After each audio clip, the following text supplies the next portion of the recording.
Shark Week has completely freaked me out, but if I stay out of the ocean, I'm safe, right? No.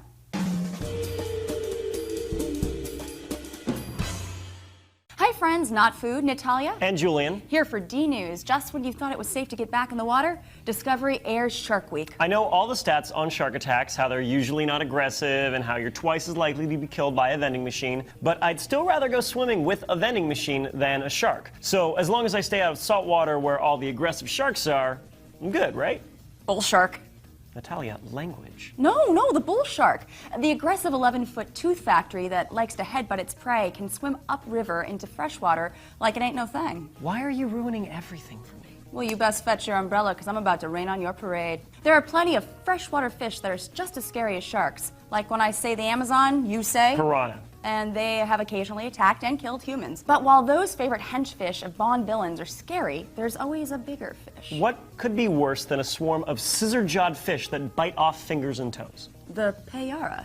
That sounds like a tropical fruit. Name 3 scary things about the payara. Well, for start, its main dish is the piranha.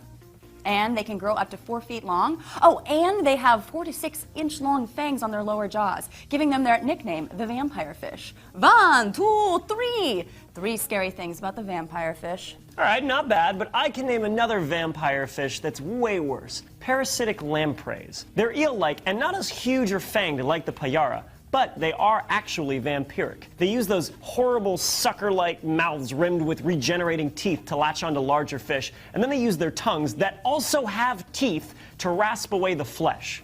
Why? Because they want to suck your blood.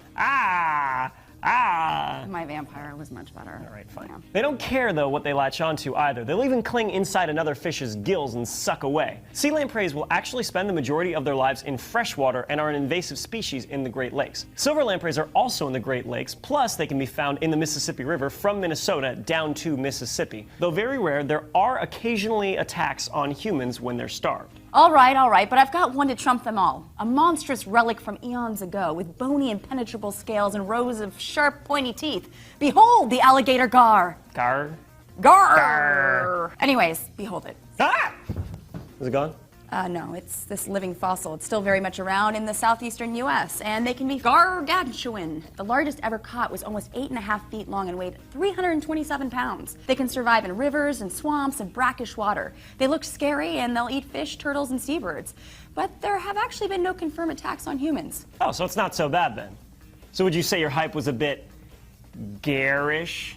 Garish? How about I do the jokes? Okay. All right, that's fair enough. That's fair enough. But this raises an interesting point. Very, very rarely do humans get attacked in the water, even when there are sharks or gars or other scary animals around. We're just not a usual part of their ecosystem, so a lot of them don't have an interest in us unless they're starved or threatened. Right, but that hasn't stopped us from overreacting. Alligator gars were once culled because they were thought to be a nuisance, and that ugly mug probably didn't help much. When 7 swimmers in Western Australia were killed in 2010 and 2013, the government started culling sharks by baiting drum lines near beaches. Almost 700 sharks, including endangered species, were killed, along with 100 dolphins, turtles, dugongs.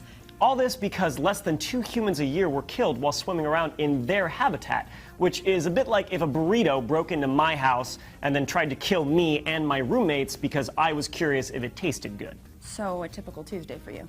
The point is, these animals are an important part of a balanced ecosystem, and indiscriminately killing them over an irrational fear is unfair. If you want to swim in rivers and oceans, you're going to have to accept that you're not the only apex predator in it. Plus, there can be other solutions that allow us to stay safe without damaging the environment. For example, drones are getting better and cheaper, and they can be flown over a beach where they can see down through the water and spot sharks long before they're even a danger. Are you still terrified? Oh, totally. I am only swimming in pools from now on.